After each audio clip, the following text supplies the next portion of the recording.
welcome back to another Abs Brunch, your Sunday rendezvous with hockey coach, your coach Frenchie directly for the beautiful country of Thailand. We have to go find our co-host of the day directly from Ottawa, Ontario, Mr. Marco Larabi. Welcome back in the show, by the way.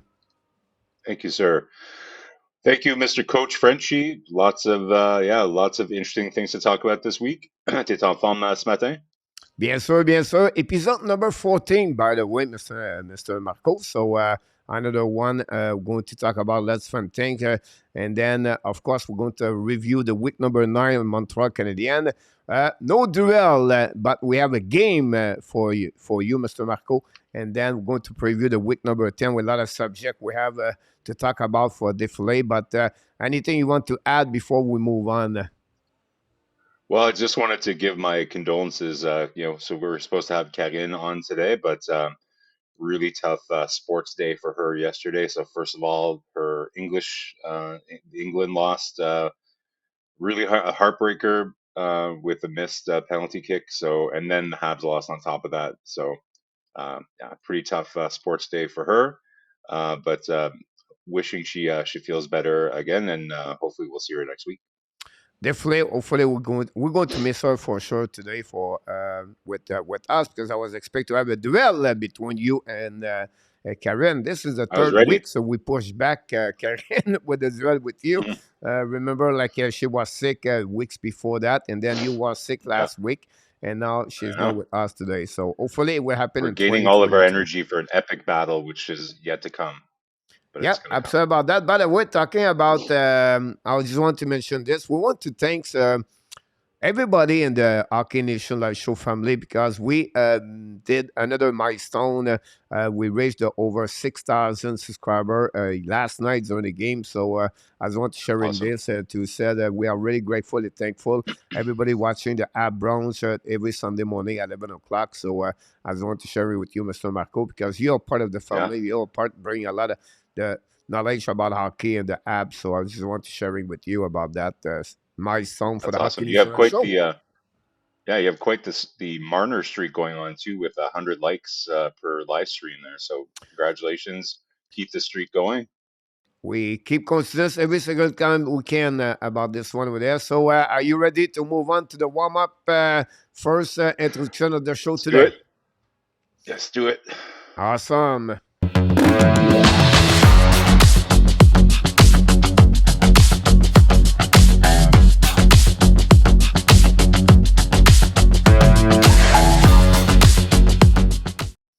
Here we go. Before we start, I just want to mention, obviously, of course, the best for Karen, but Enar Tap and Jose Duarte, two other member of the Hockey Nation Live Show, some moderator and a co-host. I just want to wishing everybody. A lot of people are sick, by the way, Marco, in December. Danny is It's a another tough one. season, yeah. Some Yeah, kind of it's a tough flu. season. Honestly, I'm not sure what's going on because I'm in Thailand, but maybe you can. I know in your area, many people have a kind of flu around in December. Yeah. Yeah, it's been a tough season. Like influenza, then you still have the COVID going around as well too. So yeah, it's been a tough one.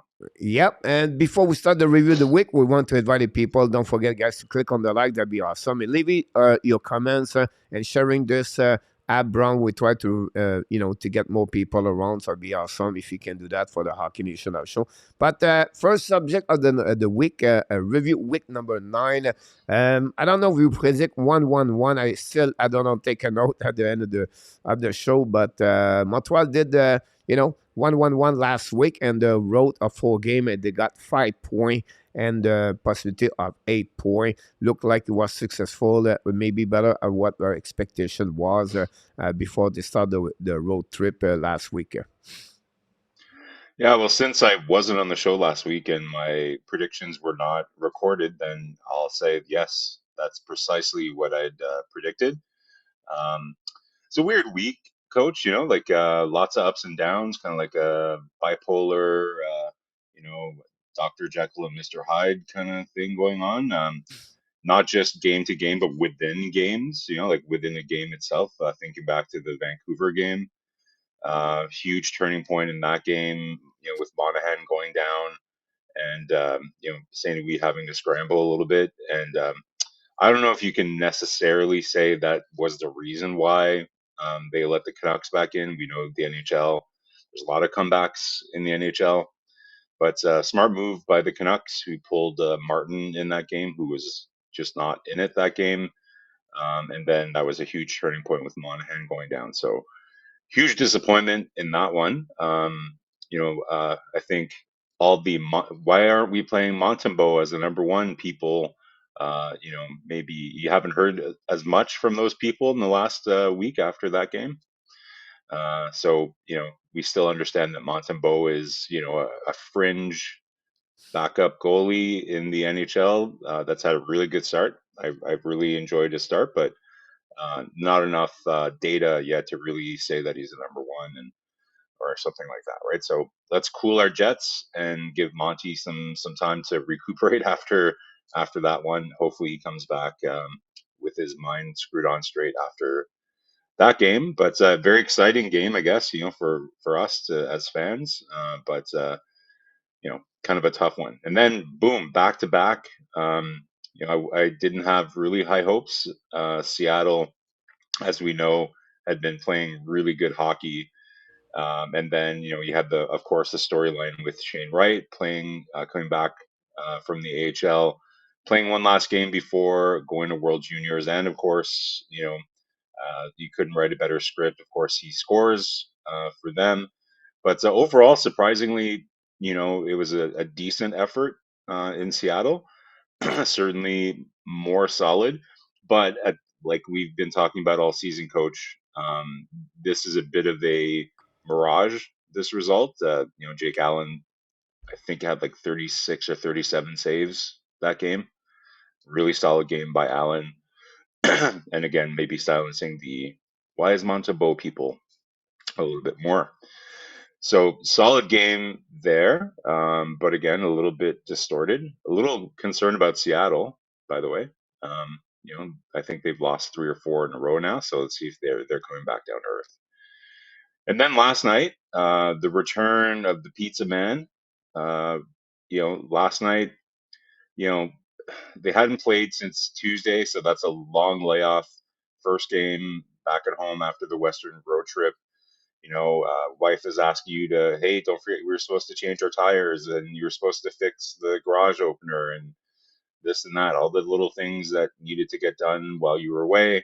And then on top of that, they had their team Christmas party. I don't know if you saw some of the pictures. It looks like they had a great time. Lots of, I think Jack Guy's wearing like an elk costume, and Slav, who I guess he is legally allowed to drink, but he's got a couple beers in his hand in the team picture. Looks like they had a great time, but it definitely looked like a team that went through everything I just described, right? Like they came out pretty flat for that game, and I think overall, I last night on the stream I was in the chat, and a lot of people seem really critical of Allen for some reason, but those are pretty nice. They're terrible kind of giveaways, and pretty nice shots. Like I think Allen actually held them in the game for most of the game as 2-0, and then we had that kind of unlucky goal go off Gooley. But yeah, so overall, like I said, it was kind of just bad execution. You could see there was just something off. Overall, not a terrible game. Like they were okay, but just lack of execution. Just a bit rusty, I think, right? So yeah, interesting week. Like I said, a bit like a yo-yo, but kind of on the same pattern of what we've been seeing. And for a team that's talking about making progress, I don't know if there was a lot of progress this week, unfortunately. So to me, that's really the disappointing thing is, we're wanting to see progress, not necessarily in terms of wins, but in terms of specific things.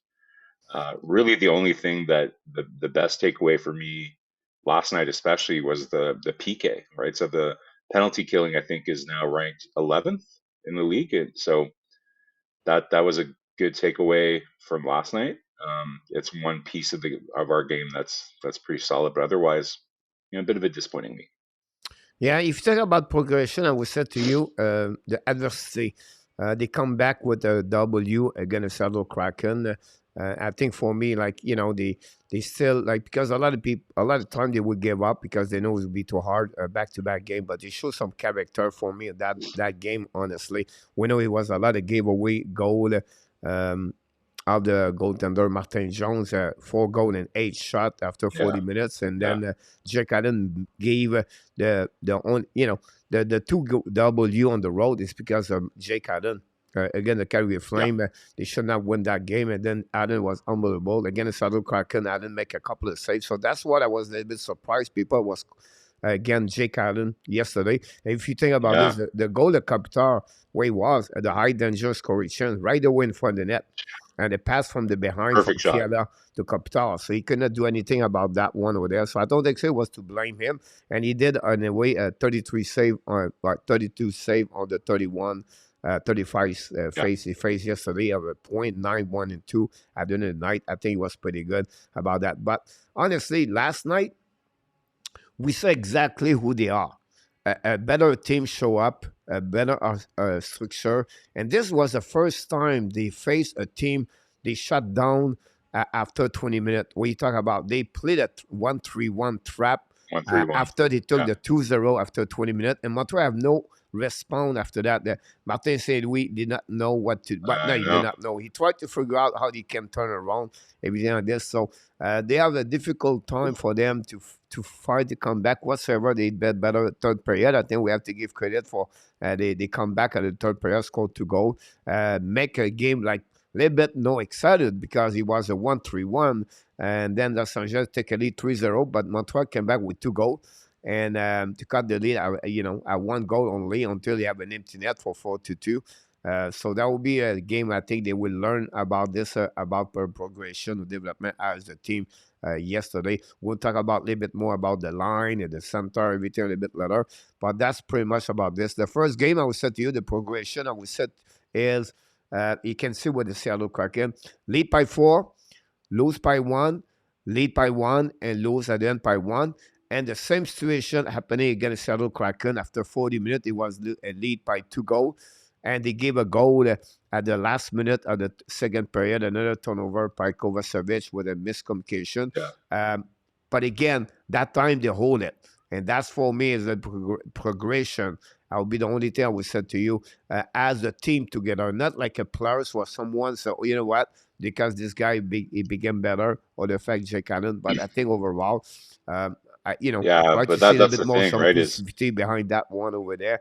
And they face again team where more I'm thinking about. I think what I said 1-1-1. Uh, Marco last week. I thought he was going to win against Vancouver and maybe tie a game against the Seattle Kraken because I remember the Seattle Kraken prior they lost against Montreal. They lost 5-1 against Philadelphia Panthers after they won 8 straight. Send that. They are now on the last of 3 game that right now, but and then again the Los Angeles I did not expect too much.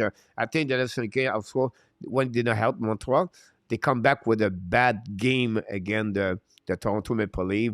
And I think McLennan figured out about this. And then is a team, Marco, is inconsistent since the beginning of the season. So many of in NHL, but is a it's team, the everything like golding. that. It's the goaltending, right? Yep. Like I think Los Angeles, I think overall, like they play a pretty sound game. Other maybe than that Toronto game where they were really there, right? But it's really not getting a save, right? But I just wanted Ab- to circle back on your point about the 1-3-1. Um, you saw the press conference with Martin Saint Louis, and I just wanted to put. I'm not alarmed or anything, but I there's a couple times where Saint Louis has said in the press conference, like some of his answers, like I don't know, or like yeah, we just really didn't have an answer. And in a way, it's refreshing. Like he's admitting that what it's kind of part of my responsibility not to really to have a solution for the team to counter the 1-3-1.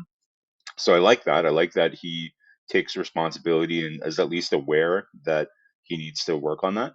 yeah. But the only thing I would say is that when I see some of his press conferences sometimes, I get the sense that he doesn't get a good sense of the game live on the bench, right? Like I don't think he's used to analyzing the game from the bench yet, because there's a lot of times where there's some pretty obvious questions that are asked of him in the press conference, and he doesn't have an answer. Either A, because he's just being really smart and he doesn't want to answer it, or B, it's because he's not synthesizing or analyzing the game um, live on the bench. I would go with Simi because I would said because he's so honest. He doesn't want to give an answer where he does not.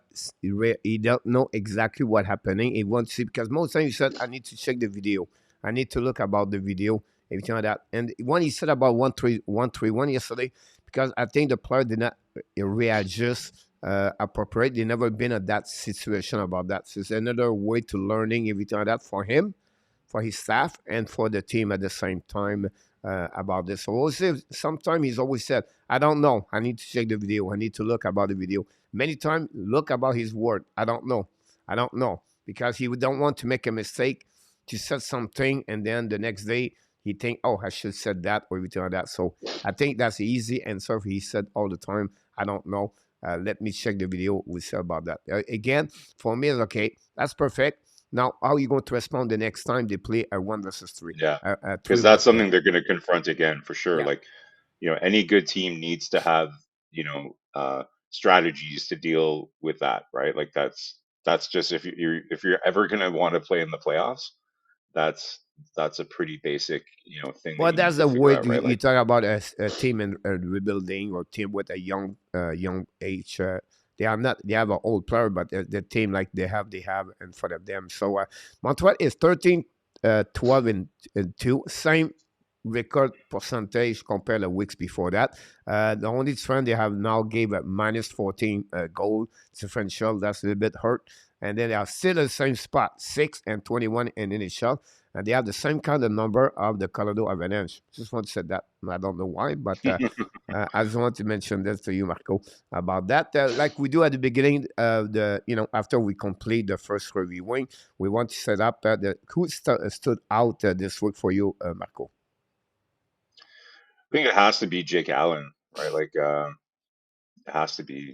He again, like, so you're giving them props for being able to, get the win in Seattle, not give up a lead, and in back to back. But I don't know if that would have been. I don't know if we'd be able to tell that story if it wasn't for Jake Allen. If it was just average goaltending that game, I'm not sure you would have been able to make that statement, right? So I think for sure, just after what was a bit of a tough stretch for about 4 or 5 games for the last couple weeks, like, he's on a good run right now, and again, just the stability of knowing that he's back there for our tank friends, like our friends that are all in for the tank.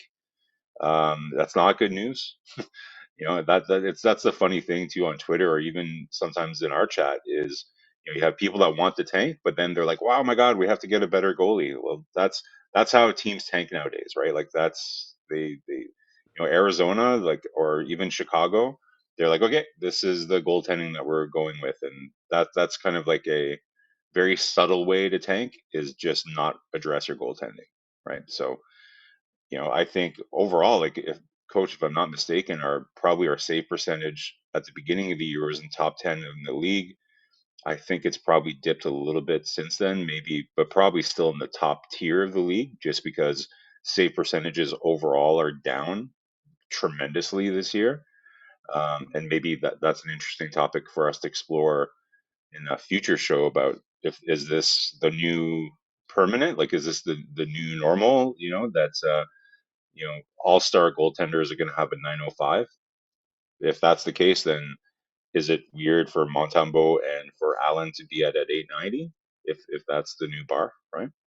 Yeah, I think I So would yeah, add thing. But, I'm sorry to cut you, but I think you bring a good point. But I would say to you the difference for me it's not the number the goal they give, it's the number the goal they should give and they don't give. So the GSVA is higher compared last season, and the reason they win more game that's exactly what you just mentioned because the performance of the goaltender play better what they was supposed to be, and that's the reason why Montreal maybe 3-4 W more what they yeah, should get, they should be right now. I think that's the best way I yeah, can describe you that one.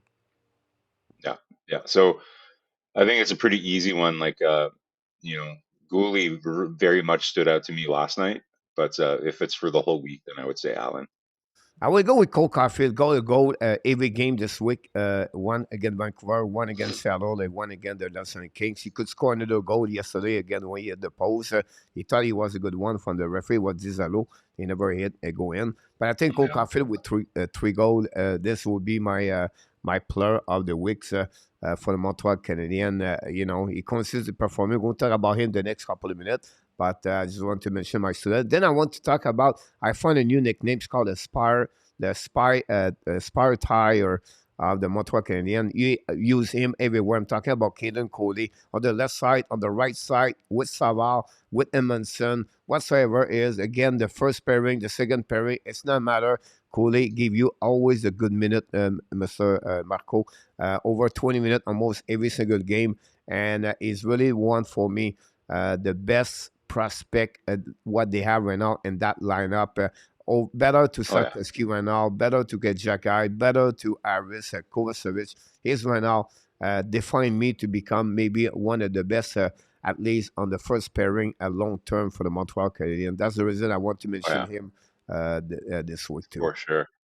Yeah, like to me the thing that stood out to me the most the last game, talk about character, right? And just leadership is so we had that terrible goal that just bounces off him, and you can tell that he felt bad.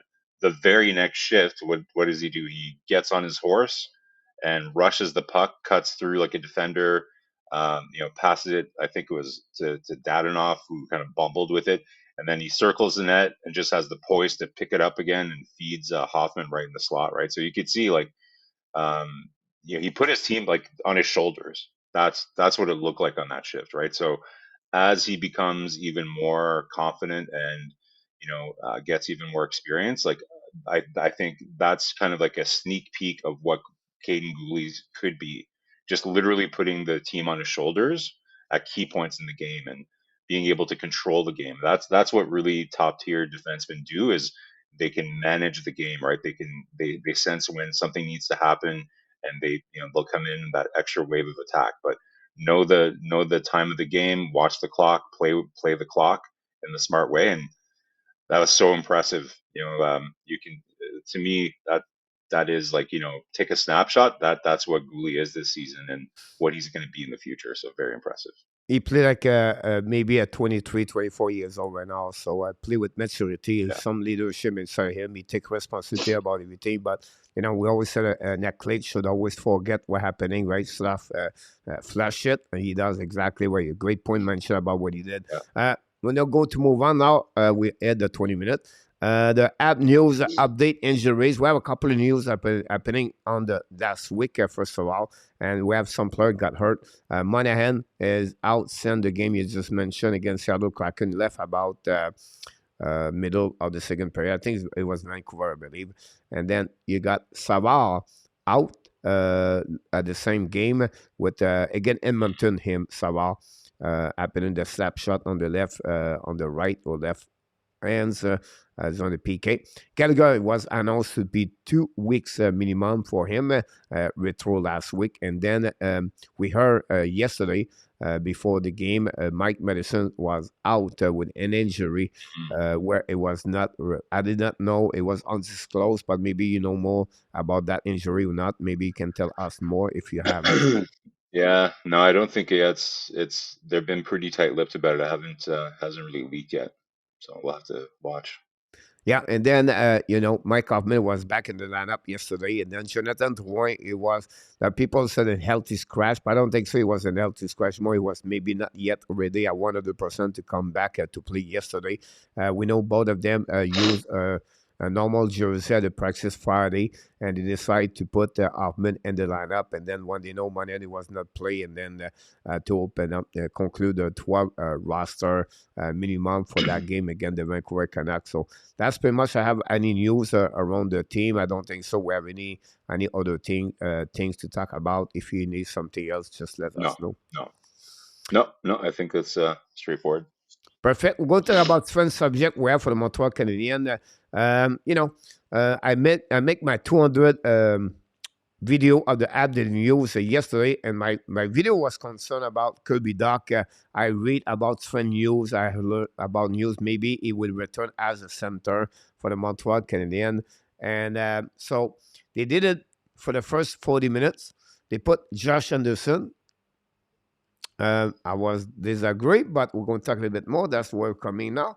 But they put Josh Anderson. We know he was unsuccessful, and the time they use him with them and the past, right? And after 20 minutes, 40 minutes, 20 minutes, I think it was 11 shot versus 3 already shot attempts against them. So you can see, and then Yeah.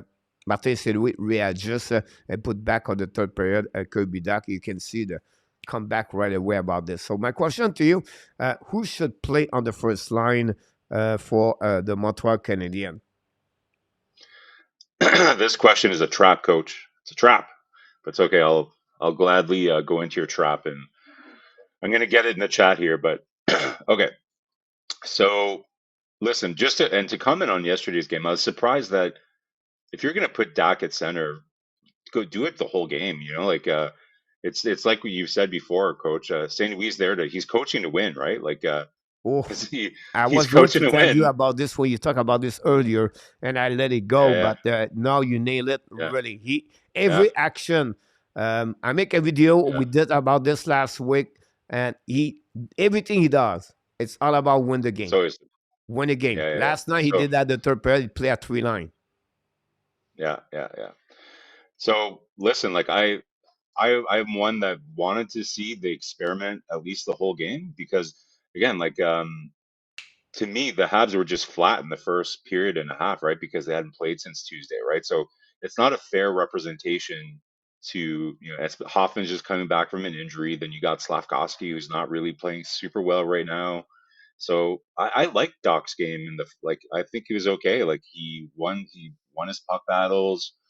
Like he didn't have the opportunity to make that many puck entries, didn't have that many faceoffs to take. But I didn't hate his game, in the first half there until they moved him, and then yeah, like there was some momentum once they put them back. So that was another question I had about Sandy Wee yesterday. Like, is okay. Like, if you what message are you sending to Doc if you're like, okay, you're going to play center this game, and then one period, oh, you know what, it's not working. Let's put you back because Doc you're was, dependent he on talked about this after the game. He said, I understand what happening there. We tried to yeah, yeah. have some kind of spy plot because we That, was flat after 40 minutes. And that's he what he was not says. disagree. That's He what he finished, says. by the way, 80% face off yesterday.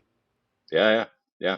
So of course, that he's going to say the right thing in the interview, right? But just psychologically, right? Like, if you're a professional athlete and you're training to this is a huge opportunity for you to show that you can play center at some level. I'm sure it's disappointing. Anyways, to answer your question, who should play first line? I'll break it down into two sections. Short term, here, like I think maybe you try somebody like Armia, because Anderson just doesn't have the hockey sense to do that.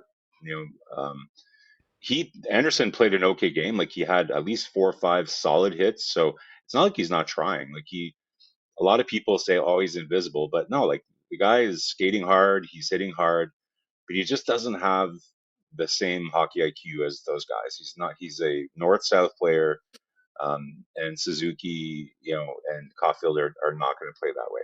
Armia will not be as aggressive, but he can he hasn't been doing it very well, but he can win puck battles. He can make nice touches.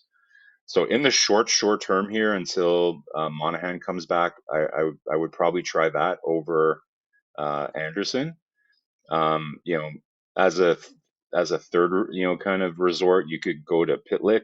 That seemed to work okay for a set of games.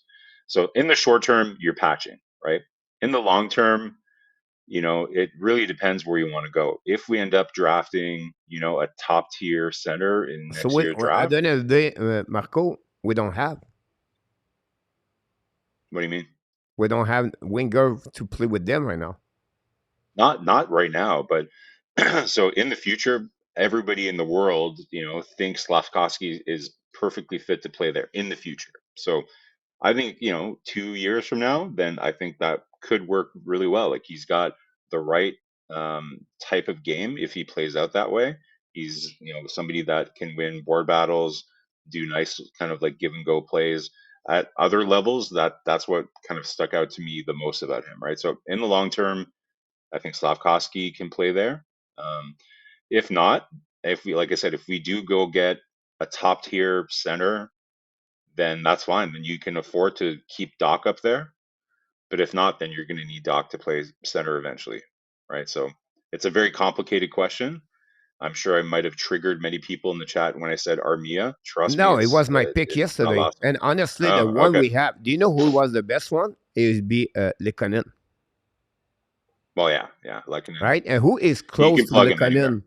Which one, who is Yeah, very close to Lekanen is Joan Armia, yeah, right? yeah. And why the Not as reason fast, Doc not as doing fast, well but with them? Because he's smart. Doc is really smart. So you need to, and that's the reason what Anderson does not work with them. He's not smart enough, like you just said earlier. And the only yeah, close after that, and I know you're not going to like my answer, I would send Mike Hoffman. no, no. Mike Hoffman, when he played with them, every number data analytic, it was good with that line when But he coach, played. you use the word smart. You use the word smart. I don't think you But can that's what really he does apply with that it. to. It's funny because every time, because Mike Hoffman, the only thing is smart. He see opening players. He see how he can open space every time like that. So he complete the two other players in when he play on defensive zone. He's one of the best Montreal forward this year. And I said in the past this season on the defensive zone. But So again, if if you you're want to looking at try it for after only, Doc, you have to go with Mike Hoffman. But the point Mike Hoffman doing well right now, every play with other line, he stepped up that line better. He scored the goal yesterday. He had 5 goals in the last 6 games. Had 7 or 8 points the last 9 games. He produced since November. But whatever he played with, the people make that line better with Mike Hoffman. So you have to give credit for if you're Mike looking Hoffman. strictly on the offensive side of the ice, maybe, right? But But again, the you amount cannot of minutes complaining on the defensive. Is only one of the two players at plus in the Montreal Canadiens.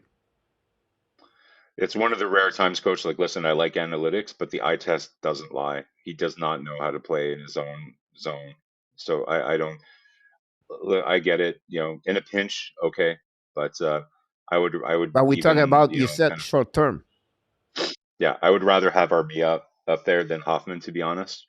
Oh, it was my pick. Unless, It was my pick. yeah, That's what I yeah, talked yesterday about Jordan Amir. yeah, yeah. But So, again, but that's a worst red case, flag, Marco. We don't have.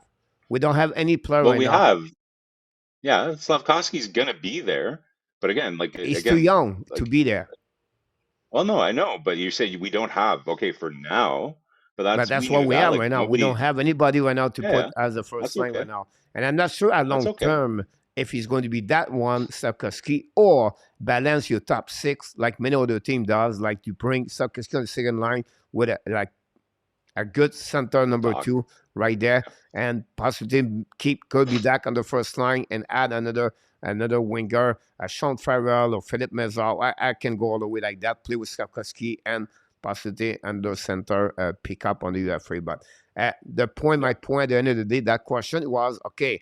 We don't have no winger right now to fit with them, so we have to move back Doc from the for the to back to the winger. That's the reaction of they uh, did yesterday about that one there. Let's move on to another one, Mr. Marco. Joel Edmundson, I said value or leader. So my point to you said, do you trade Joel Edmundson uh, for because the value he brings to the team and trade him, or do you keep him because he's one of the best leadership inside of that team yeah, as a veteran, but also what he does on the locker room and what he does on the other things. Like I will give you an example, like when they bring Jordan Harris last season, come back from Northeastern at the end of the year. He bring the kid eat at a restaurant with two other players. Like, you know what I mean? Like, he really pay attention. He learned from what happening to him during with the Blues, with Carolina Hurricane. And now, so my question to you is, okay, if you do you prefer to trade him or not for the value he can get in return, or you keep him um, because of what his role inside the Montreal Canadiens? yeah, like it's, yeah, is he more valuable as an trade asset or as a leader? And it's a tough one, right? Like, it really depends It's not what it is easy you're today, getting right? back. Do you feel that way? It's not easy. Nothing's easy. No, no, I'm agonizing over these great questions, Coach. Like it's yeah, you're making me work here, but that's good. Yeah, like it's it really depends what you're getting in return, right? Like if you're getting a first round pick or a top six or a top four or a goal, like a high level goaltending prospect, then no, like he's not his leadership isn't worth more than that, right? But So, if it's Marco, not before at you that go to level, your answer, I will give you an example. I talk about this week, right? The value of Edmundson. The value of Edmundson compared to Kulak. Kulak got a second round pick, right? They got Lagenson, mhm, and they got a 7th round pick. When they trade for Chariot, a first round pick, they got Simalik, and then they got another pick, a 4th round pick. And then when they trade mhm. David Savard for the Columbus Blue Tampa Bay Lightning, they got a first round pick and they got a 3rd round pick with the first one for Savard. I just want to give you the three Oh uh, yeah, yeah, I possibility know of the that. context, yeah, for sure. Yeah, yeah, but again, I think we've talked about this before. It's yet to be seen if GMs around the league are valuing their first round pick from this year as low as last year. So maybe if it would be more likely that it'd be a 2024 first round pick, which is still great, you know. But I know Hughes really wants to get a pick in this year's draft. So I guess my answer, Coach, is no. I don't value his leadership more than a first round pick. Right now the flavor du jour is Edmonton, right? So if you're able to get Bogo and a pick, then you do it. There's no question in my mind. If it's Puljärvi and a pick, like a second round pick, then I wouldn't do that, right? So yeah, so I'm all on board the trade So Joel tell me again Edmondson about train. the Edmonton trade. So there's a lot of different options, but if it's around Puljärvi, I'm not 100% sure I would do that. I would wait out You talk for that about first one to round pick. one. No, but let's say it was Puljärvi in a second. I wouldn't do that. If it was Puljärvi in a first, I would do that, but I wouldn't do Puljärvi in a second. I would wait out for a better resource. Excuse me. You I would will do do it. Puljärvi Me, in a second? yeah, I will do it. Puljärvi in a second. Yeah, I will do Hmm. it. I will I do don't it know. Like, why? because because if you look at the history of the St. Louis Blues with Doug Armstrong, he always used his pick to rebuild that team. I'm not going to talk about this further, but that will give you another asset for Ken Hughes to use a 2nd round pick with maybe another pick or maybe with a player and to get a lower pick at the draft. So that give you game Mhm. 2 asset. The secondly, I would say the most important thing we did not talk, and it was not the question, is we don't have no room anymore as a left defenseman at the end of the day. Yeah, So yeah, next yeah, for season, sure. if we do the same thing, Marco, Madison and Edmondson, we still have only one spot at the left defenseman, and then it's Caden Cooley. Now, if you do that, you have to go back again where we at, put another one on the right defenseman. It's not maybe not the best scenario for the Montreal Canadiens. So when you think that way, I was another perspective is I think it's time to move Jordan Edmondson to get. I tell you that 2015, Marco, it was one of the best draft NHL draft as the players' potential to become a good star in NHL, elite, everything like that. 5 of the draft pick, first one was draft. There was trade at the trade deadline. 5 of them were the people, so they're not going to trade anybody. I would not be surprised. At least 3 of them is going to be trade at the trade deadline. If Toronto, you have to always the window to win a Stanley Cup is closed in NHL. Like you don't thinking about 5, 7, 8 years. Colorado is going to pay a 1st round pick to get Bo Arvat. I will not be surprised happening. It's happening the next couple of weeks. I will not be surprised Toronto pay a 1st round pick to get a Jordan Munson or to get another player they need. They believe they're going to make them a better team to what at the end.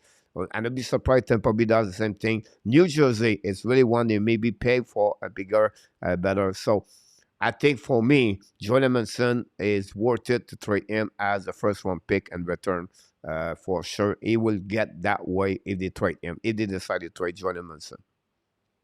Yeah, I don't disagree. Like, I've been talking about Edmondson being a good fit on Toronto for a month now. Like, exactly the kind of mean defender that they need. But you could say the same thing about Edmonton as well too, right? They don't need him until the playoff, by the way. Yeah, Right? yeah, But when the playoffs show up, Giordano is going to play. Not going to play the 22-minute he play right now because it's a back-to-back game. He's 38 years old, and with all the respect I have for Ramos, and then he play an excellent hockey right now. Maybe his best time of his career with Toronto. He's not going to yeah, perform like this in the playoff. The physicality of the game is getting harder and harder, and I don't see Sandin going to be a big role. So what happening in Edmundson? He's going to stabilize is the D on the top four because they're not going to use Marzen anymore. So for 1 year at $3.5 million, after that, it's worth it when you have a yeah. chance It's to good win value. the possibility to be. I've been right now. The way they play Toronto right now, I see maturity. I see more leadership. I see right now a team more together. And that will give, for me, right now, they are maybe the top best three team, maybe not the best two team in NHL right now. Honestly, they are Yeah, 13-04 the last 17 game, I believe, or 11-03. So they show exactly who they are. Right now, they play the best. That's the yeah. best team in NHL. And people are going to watch this coach, and they're going to be, they're going to say, "Oh, these Habs homers, overvaluing their assets." But guys, just go look at the comparables. It makes sense, right? Like, we watch a lot of hockey, and Yep. we're able to assess kind of what other teams need. And I think Joel Edmondson with at that number and with an extra year, like he's a valuable asset. A lot of GMs really highly value him. So Second pairing, I wouldn't. Marco, any team, right? And any team, right? He Yeah, would play yeah, any team, yeah, second pairing, right? And he's yeah, below at $4 million. So yeah, both together, that's worth it. That right there. If the team want to make the yeah. playoff to go a long run, he's worth it the risk about that. If you pay Ben Chayette one first round pick last season by Florida Panthers, Edmondson is worth it to get a first round pick. We For have to sure. move on. We Yeah. already passed the 40 minutes. I'm always worried about you and me together. So can we have enough continents to talk for 60 minutes? We can talk for hours together, Marco. Oh, hours easily. Yeah. About that. So let's move on to that graphic. We have a couple of things. And the reason I want to talk here, because usually we have a duel between both of you. We could be Nick or Karen or Enartap. But today we're going to decide to go with another game called Fill the Blank, Mr. Marco. So look like since the beginning of the show, you're really on the hot seat. So we're going to consider it that way. And we have a couple of questions. You have to fill the blanks. My first fill the blank is Caufield contract. 8 years Mm. for if you get a contract at 8 years, you start at what? What would be you think the minimum he can get for Caufield if he sign a contract with Montreal Canadiens? Well, Jeff Molson, I hope you're not watching this, but I think it starts at 8.5. Starts at 8.5. 8.5. Oh, 8.5 Yeah. for so you consider a low or higher to Nick Suzuki as a center at 7.785. Unfortunately, like I think we've talked about this in the past. Like Ken Hughes um, is a huge fan of obviously Patrice Bergeron, and has told the story publicly about how Bergeron was a leader and took less to make the team more competitive and all that.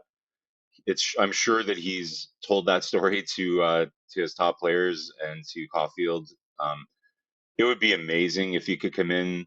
I think we'd all rejoice if he came in at the exact same number as Suzuki. Like, if they do that, coach, then on est voiture, right? Because that means not only do we have more cap space, but it means that you know that the core players are committed to winning, right? So if that happens, it's not just, oh, cool, we saved $1 million. It's okay, these guys get it. They're mature and they're ready to win. So I'm not saying Cole Caulfield will be a bad person. I don't want people to think, like, hey, it's his decision. But listen, like if he does that, then I'll be very impressed because it shows that he's really dedicated to winning, right? If but 8.5 again, like it's such a different world, right? Like, and that's what happens when Gary Bettman says the cap is going to go up that much, right? So it's hard to just ignore that that factor. But I think, thinking human nature here, like, he's going to at least want 8.5 if you can. And I hope it's 8 years. I hope they don't go with a bridge like a Jason Robertson kind of deal. I really hope that they go 8 years so that we can just not talk about it continuously. We don't want like a Austin Matthews kind of situation. But yeah, I think at least 8.5, but praying that he takes the same as Suzuki. Yeah, but at 8.5, at 4 years, he still become a RFA, I believe, at the end. I I know. think he will miss 1 year about that one there. The good news Yeah, for the Montreal Canadiens, they can argue with Tage Thompson contract. They got 7 year, $7.1 million, so they can gauge about this. I don't say you're right or wrong. Again, for the people, because a lot of people would talk about this in the chat a little bit later. It's a 8 year contract. We did not go to the bridge contract. We just try at 8 year what it should be at. Some people would fill the blank a little bit later, Marco, and it would be interesting to get those answers for people. So for great sure. answer for the first one. We go to see with Cole Caufield. Marco, but I want to show a graphic because the most goal with the Montreal Canadiens after the first 27 game since That's 1981. nuts. Matt Naslund twice at 19 and 20. Mr. October, I'm not talking about Reggie Ryan Savage, Jackson, yeah. but I'm talking about Brent Savage, 19 goals. I'm just talking for the people younger, Mr. Yeah, Marco, about yeah. that. Stéphane Richer, 18. Bobby Smith, 18. And Shel Dalin with Shell 6, Darlene, wow. with 16 about that one over there. So, but I just want to mention this. So, my point to you for the fill the blank, it's another good one. Cole Caufield, how many goals and fill the blank at the end of the season? Oh man, I'm gonna get clobbered for this one too. So I think he's on pace right now for 47, if I'm not mistaken. So I don't know if that will play all the way through.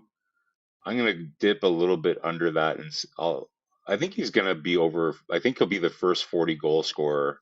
So I'll say like 41, 41 41. or So you feel 42. you're going to diminish or less goal A little with bit, the time a in the little bit, season. yeah. But 41 or 42 is still pretty amazing for a second full year in the league. So I would be very happy, and I think that would be a huge. And again, like I think he'll get like 20 assists too, right? So or 20, 25 assists. So 65, 70 point season, I think would be really nice. Yeah, I was doing some You think he'll get research right now, Mr. Marco. It's another subject. You talk about Shell that is it Shell Dallin or Ilf Dallin? shelved shelled Darlene? Okay, Yeah, I'm sorry about that. I have another story about Ilf yeah. Dallin, but it will be for another time. Both Darlene. Yeah, I yeah. still believe he can reach the 48 goal. Wow. If the power, it's to me what worries me is the power plays. Getting most of his But goals he's five so on good on five. 5-5. He's number 2 with I most know. goal and 5 assists 5. Yeah, but So it's hard to imagine a well, which 50, again, almost we want to 50 goal remind scorer. everybody without injury, right? Because injury could be Yeah, another, yeah, yeah, right? yeah, yeah. Like but by the way, coach, I'm expecting Matthews is going to get injured any game now. I'm still waiting for that to Well, me too. I happen. expect that it's coming a bit.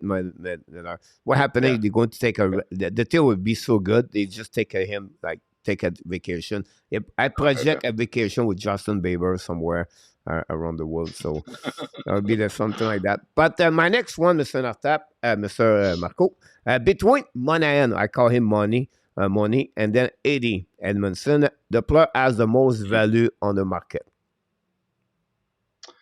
That Fill the blank. sounds like a 70s rock band, Money and Eddie.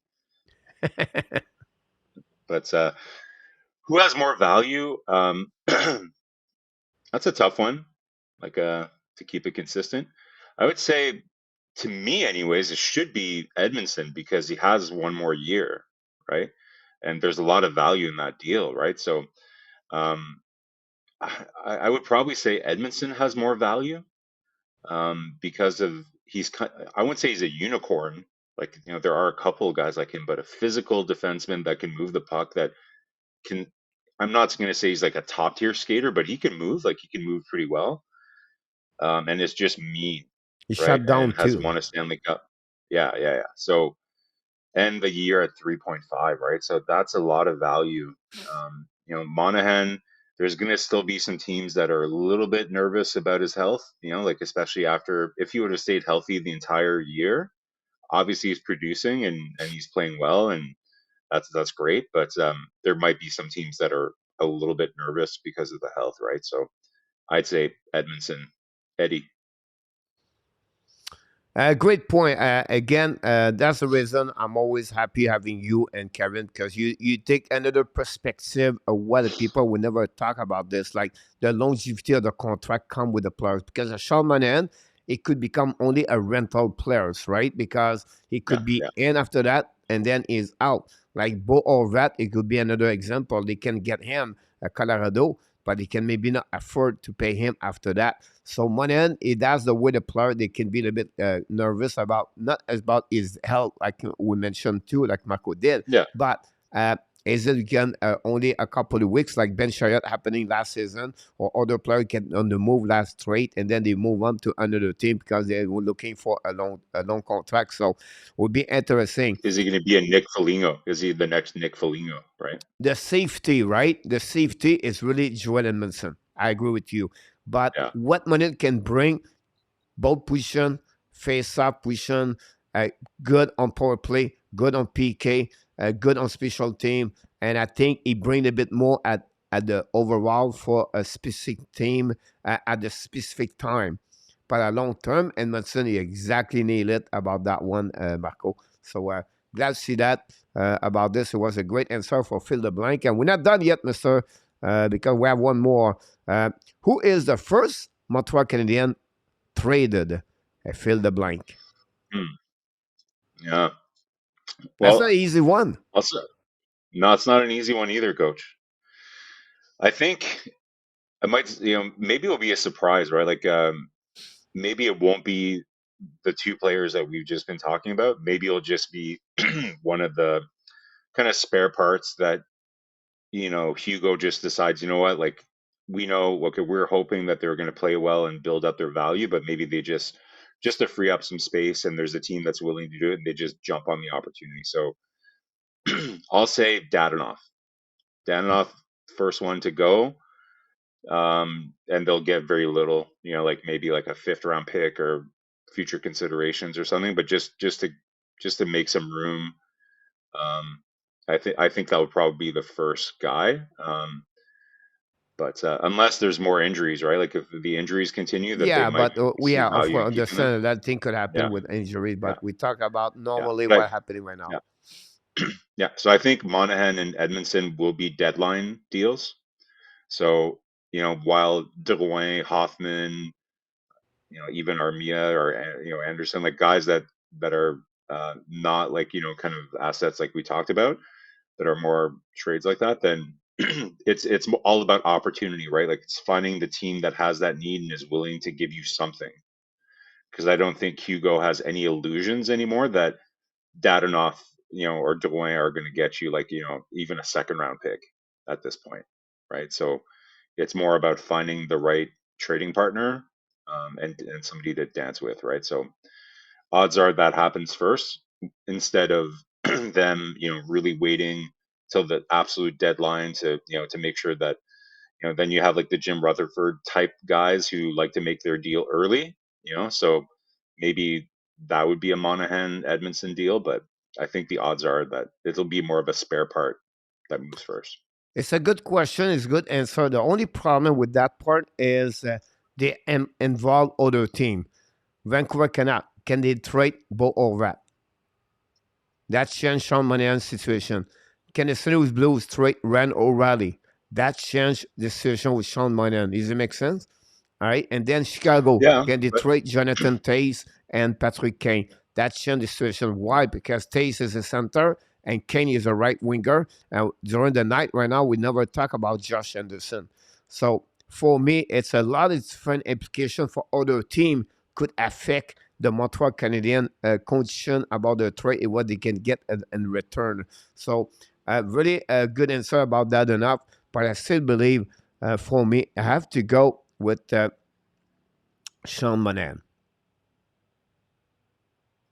It would be smart because they're playing. It's that game Chicken, where you stand in front of the car until the very last minute. That's what Montreal's doing, right? Like the longer that you wait, the more opportunity for him to get a serious injury or his production starts to dip a little bit. So it's playing chicken.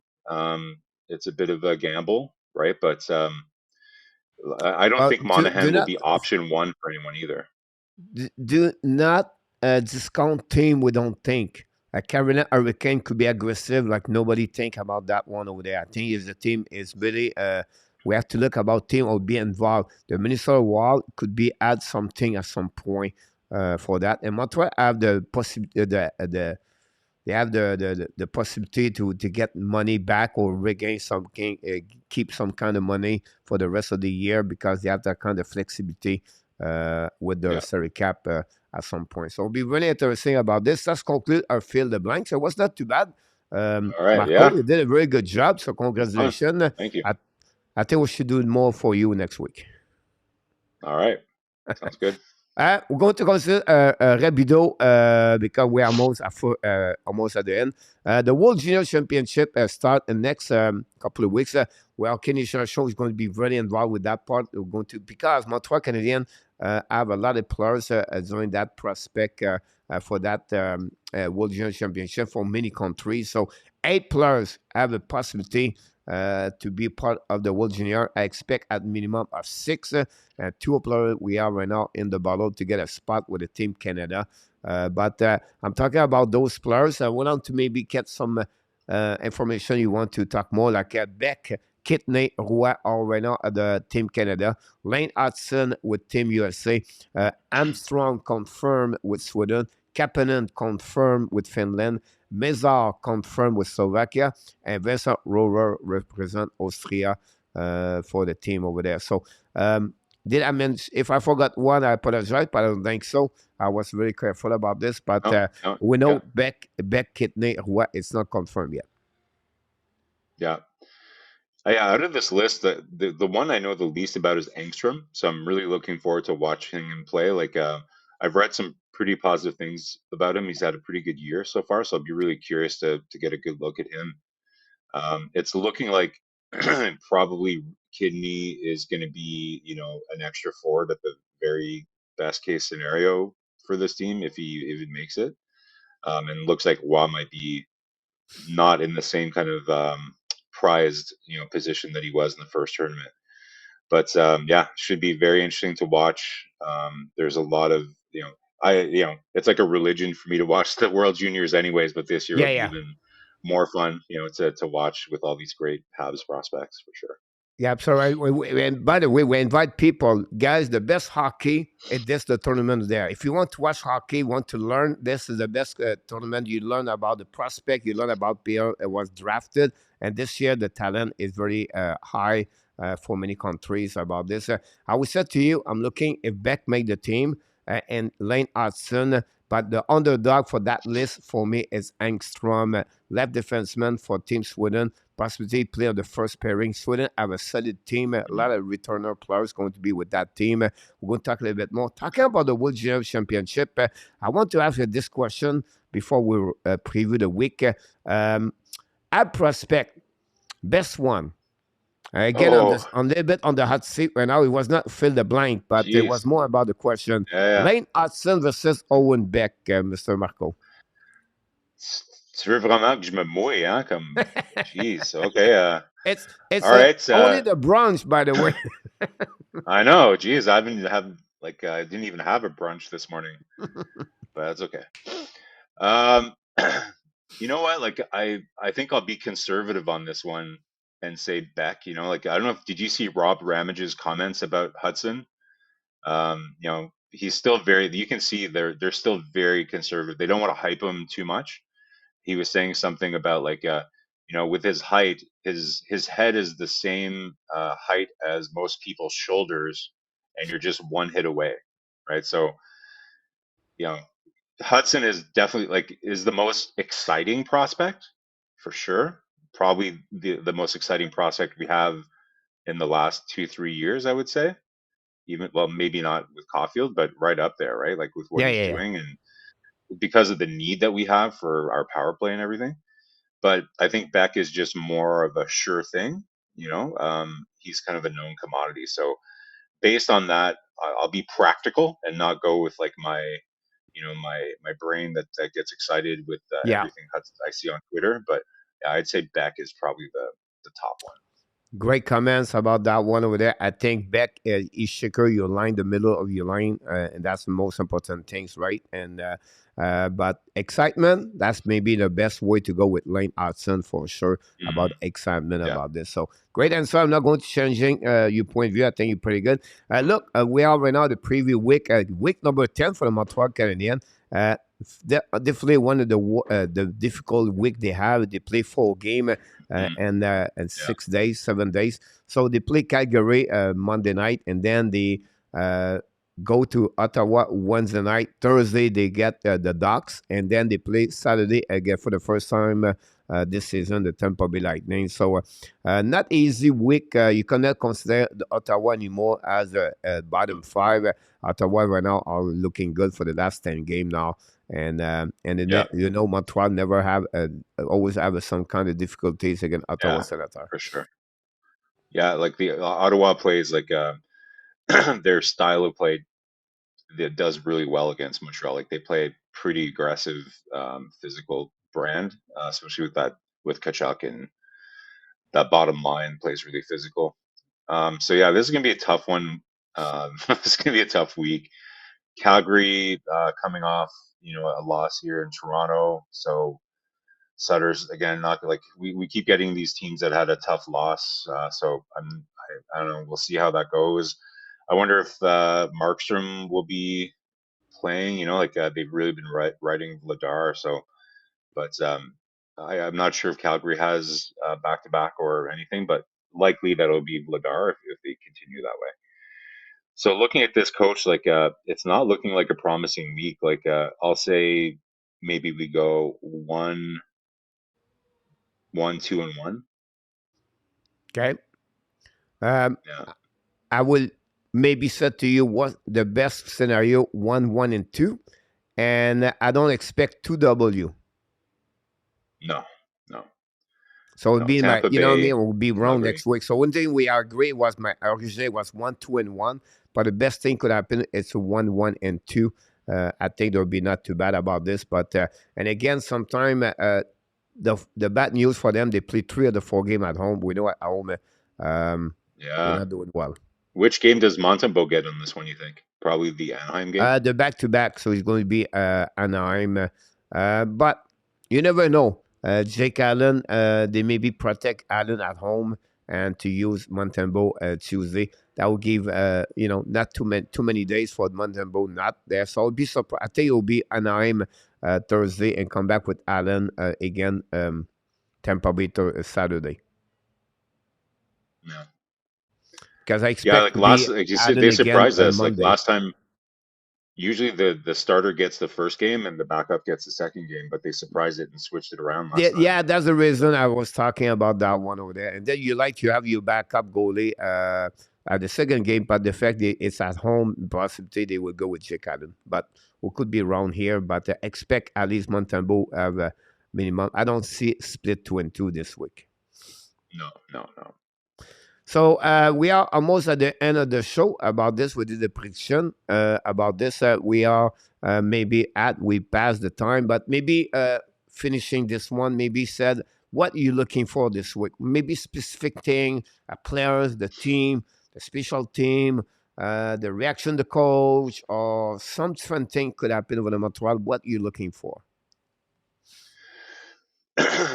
um, I think like we talked about at the beginning of the show, right? Like I'm always looking for progression on like structural things, right? So maybe it's like the hockey nerd part, like it's easy to just on the surface to look at individual performances and things like that. But I'm always looking for stuff like that, right? So be curious, like if we do encounter one of these teams that do play a 1-3-1, like how do we respond to that compared to last game?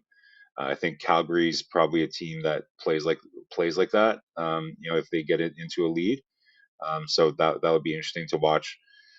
So yeah, so just looking for structural improvement to play overall, and I'll be curious to see if they go back to Doc to play a full game at center.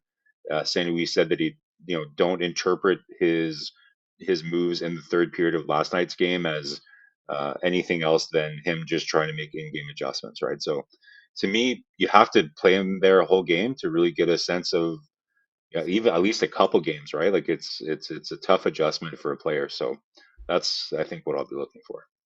Do you believe they could put back there and then once Jonathan Drouin back in the lineup, send back Pitlick down Laval and then put Drouin as a center? No, no, no, because the only reason that you would put Drouin at center is because you legitimately want to see if he can what he can do. But I think they're done with their evaluation of Drouin. Drouin he's a sweater right now. He's filling a sweater as far as I'm concerned. But if you go Like I that said, way, who do you put center? Doc. So now you can't. If the Okay, so you don't use Dak on the first line. No, not until Monahan comes back. If you're going to give the guy an opportunity to play center and you want to see what you have, this is the type of season that are we going to wait till next season to see if he can play center? Like that's why we traded for him, right? So we already know that there's a potential or a really good chemistry there with Suzuki and Caufield. Great. On met ça dans notre calepin. So on met ça dans notre calepin. Now we need to, really evaluate, is he a center? So give him a nice stretch of games here at center. But he Don't didn't do it yo-yo him yesterday. too much. I know, but that's to me that was baffling. He even said it. Like that's why I was being a little bit of critical of Saint Louis last night, right? He didn't have an answer to the 1-3-1. He admitted that he didn't really seem to have a good answer other than I wanted to win. Like I made a change because I wanted to win. But if this season is really about development, then and analyzing and evaluating what we have, then you got to play Doc for until Monahan comes back at center and just see how it goes, see what you got. Yeah, it will be interesting to see at the end of the week next week. Or we'll be back next week for another one for the season. Then after that, we hit the holidays. We'll be decide what we're going to do, but we're going to hopefully Nice. to have Karen back next week. We wish her the best week, speed recovery again for Karen with her voice. She struggled last week, by the Hmm. way, so we want to thank her to join us last week. Yeah, She is honestly, we hope the best she's a for her. trooper. So. Yeah, Great yeah, show yeah. again, Marco, with me today. We appreciate again your time with the Hockey Nation Show, the app branch.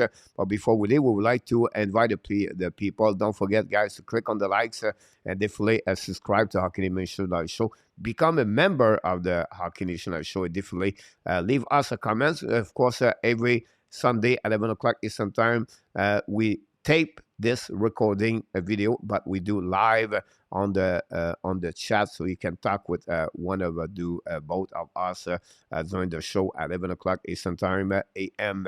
Anything you want to add, Mr. Marco, before we leave the building? No, great show, Coach. Thanks everybody for joining another Habs brunch.